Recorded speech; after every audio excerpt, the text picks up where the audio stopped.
Good morning, good afternoon, good evening, folks. Michael Zuber, one rental at a time, back with his good friend, Dan Bird. How you doing, sir? I'm doing well. How are you? I'm doing really well, man. The stock market is fun to watch. I appreciate everything you are doing for me and my channel, bringing us all this great information every Sunday. Why don't you go ahead and share what's going on in the S&P indices or industries? Yeah, it's fun when you're in cash. Yeah, exactly. Thank you. Put it that way. Yes. You want me to put my newsletter up real quick? Sure. First. All right. Hang on one second. Let me share my screen. All right, there you go. If anybody would like to receive this, I do this every weekend. This weekend I did it this morning because I had to work on my one rental property. It's one at a time, right? Yeah, exactly. One at a time. Yep. If you're listening on the podcast, it is breakpointtrading@gmail.com. Thank you. I send this out for free. And if you want to be added, just send me your email address and I'll add you to the list. You'll get it each week. Very cool. So yeah, I just want to, well, this will be a quick one. I just wanted to talk about the S&P sectors and take a look at the relative strength charts that I put in my newsletter last week. Okay.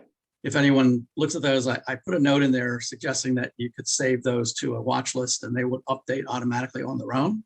So you can always just go through those just like I do every Saturday. I just look at every sector to see what they're doing. I'm going to point something out that I found very interesting this week. Okay. But we'll start with this. This is the S&P, and these two panels at the bottom, the red and the green one here, the top panels, that's the number of stocks above their 50-day moving average, the red one. Oh, wow. And the green one is the number, or the percentage, I'm sorry, percentage of stocks above their 200-day moving average. Wow.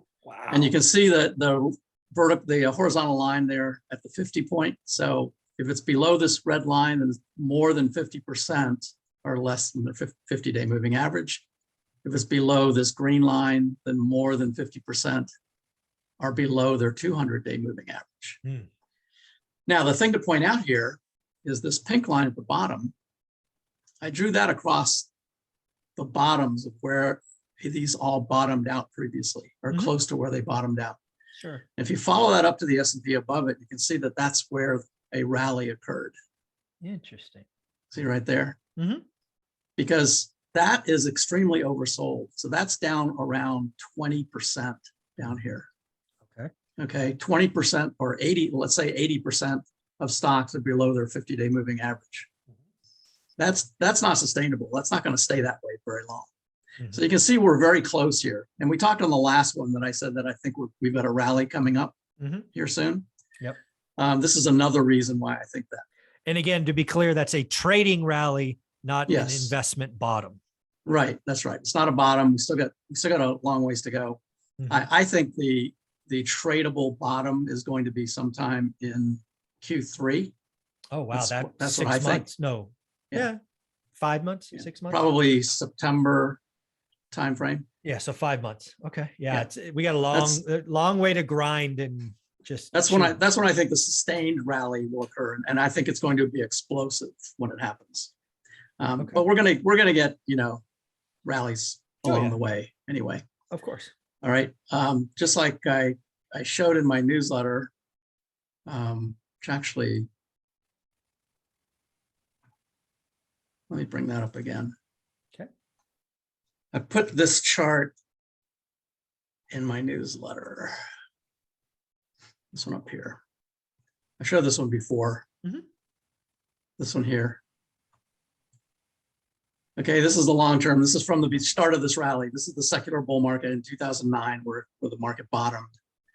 And following that up, and you can see the secular bull market, it won't be broken until we get below 3,000. Okay. Yep. But the interesting thing about this, even though the sell-off in the last few weeks feels painful to many people, if you look at the cyclical bear markets that are inside of the secular bull, if we go back here to 2018, that was down 20%. If we go back here to 2015, that was down 15%. Back here in 2011, that was down 21%. All of those hit this upward sloping trend line. Oh. Okay. And then bounced and we continued higher. That defines a secular bull market, a long-term bull market that typically lasts 20 years. So we still have a lot of time left in that bull market. Okay. But these cyclical bear markets inside of it, you can see 21%, 15%, 20%, 35%, of course, is COVID. So 20% on the current one that we're in has to take us down to 38.50 before it even equals these other bear markets. Interesting. Okay. All right. So 38.50, I think, is where we're headed. It probably will overshoot it some. I think ultimately that's where we're headed. And that's where I think we need to get to before we see that sustained bull market, the secular bull market, resume its path higher. Okay. And I think it will go much higher. Much higher. Okay. In the next 7 to 8 years. Interesting. But I think that's where we got to get to. So let's real quick. Last week, I put in my newsletter the links to all of the S&P sectors. And these are relative strength charts. So what that means is it looks at each sector relative to the S&P. Is that sector stronger than the S&P, or is it weaker than the S&P? Okay. So this one right here is the consumer discretionary versus consumer staples.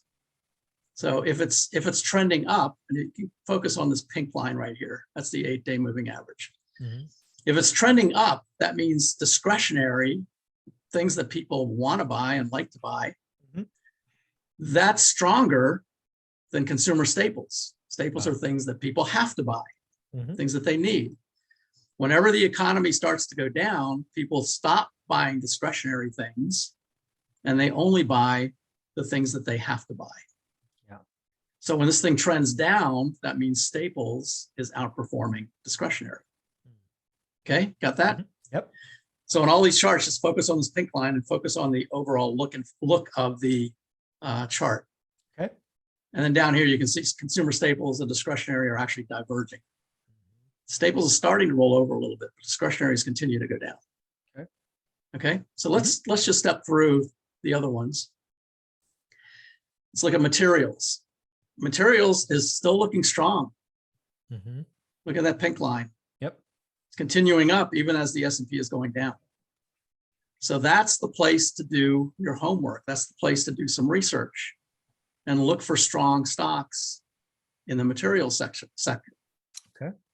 And if the market does get a bounce, even if it's going to be a short-term bounce, if you want to trade something, trade it in this particular sector because that's a strong sector. Gotcha. Communication services. This is where Facebook and all of the social media stocks are. You can see that's a very ugly chart. Yeah.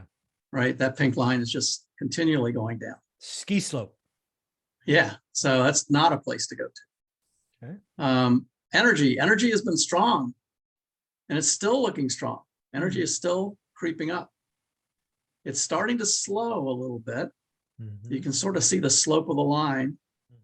It's pretty steep here. And now it's sort of kind of still going up a bit, but it's still kind of going sideways. Bunnies. Yeah. Okay. Got it. And this is the XLE. So this is the actual sector right here.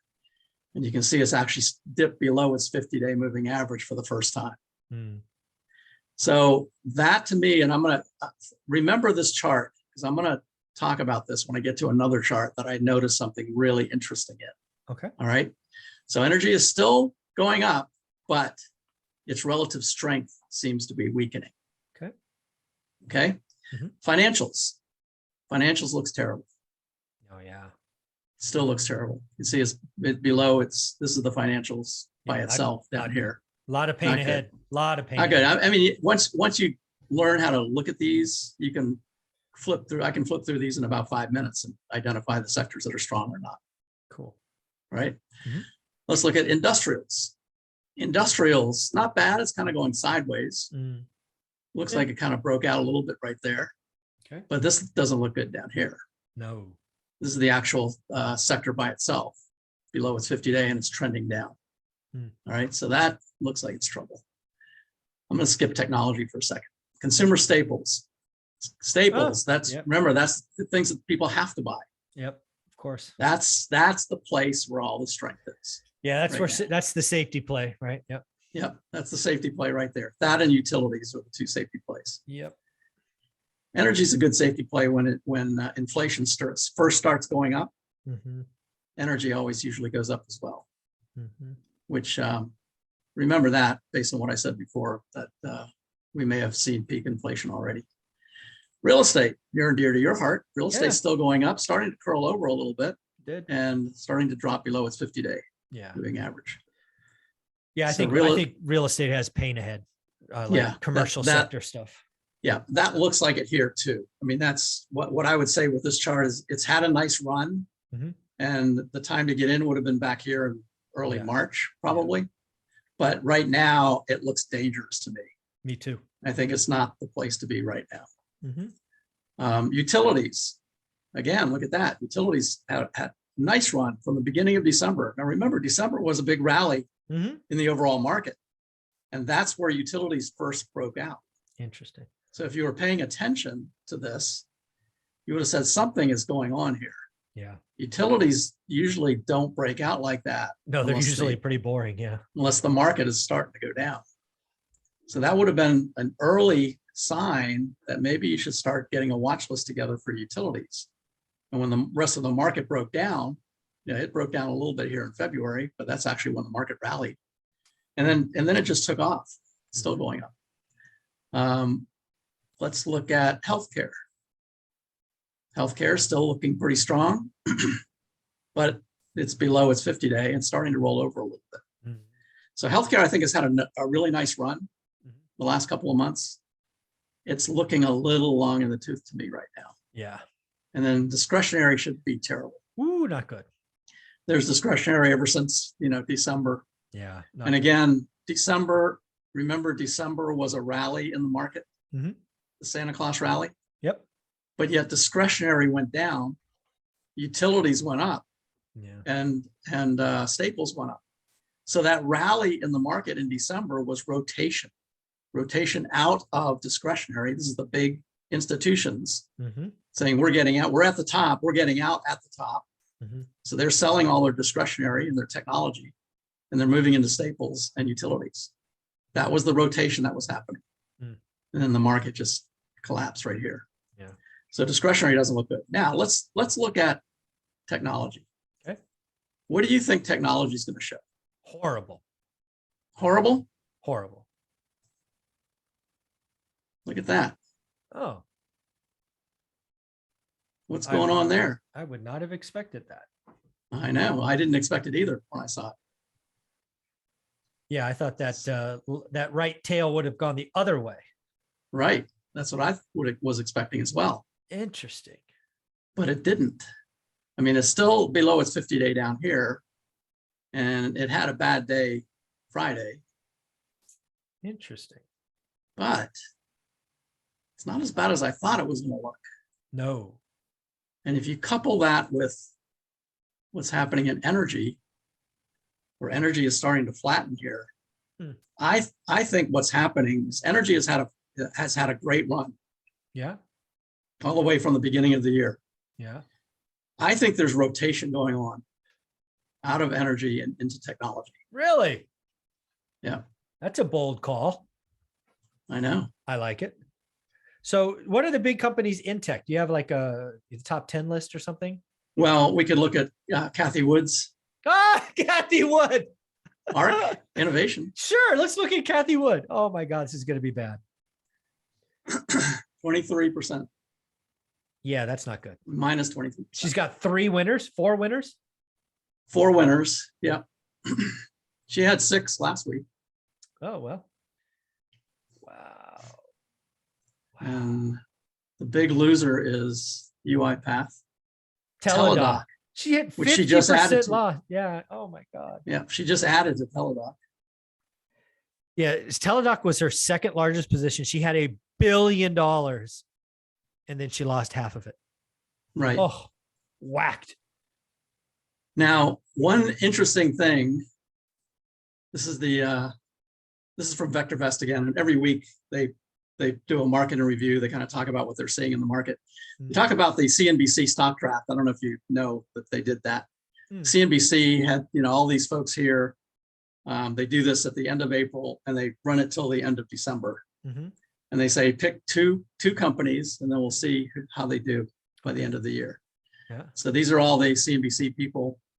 Interesting that Ryan Reynolds is in here, but it looks like he's doing it with Mark Douglas. Got it. All right. Well, Tim Seymour, there's Kevin O'Leary. Arc.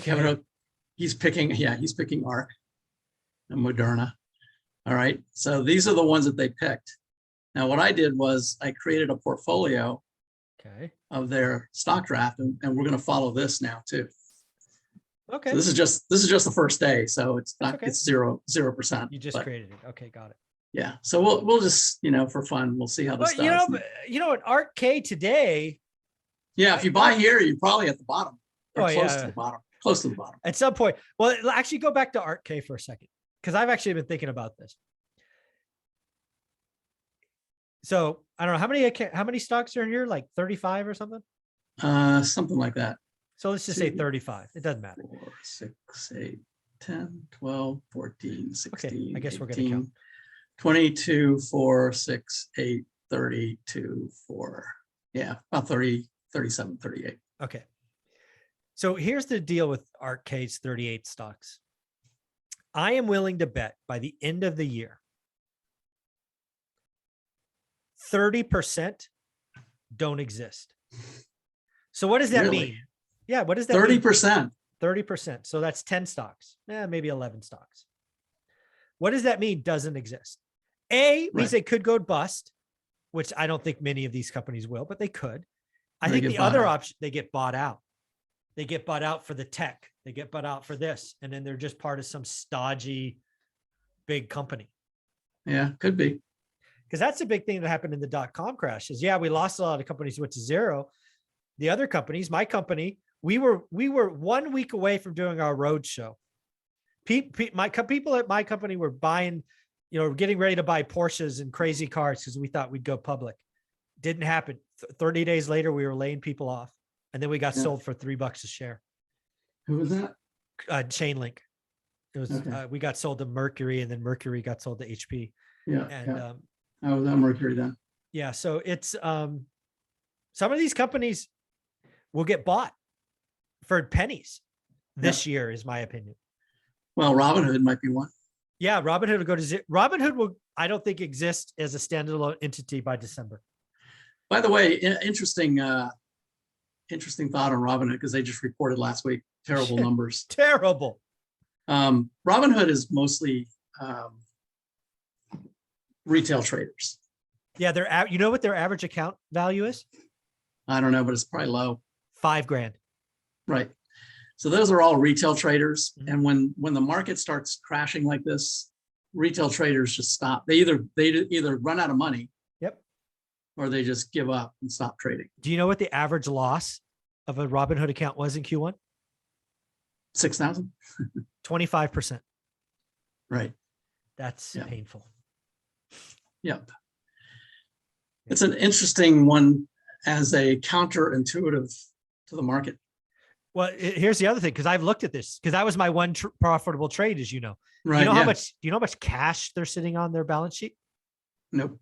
$6 billion. Really? Yeah. What is their market value today? Can you look it up? No idea.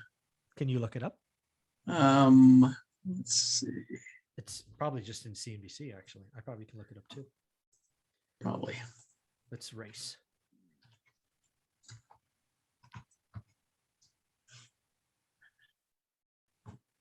Oh, there it is. It's got to be in here somewhere.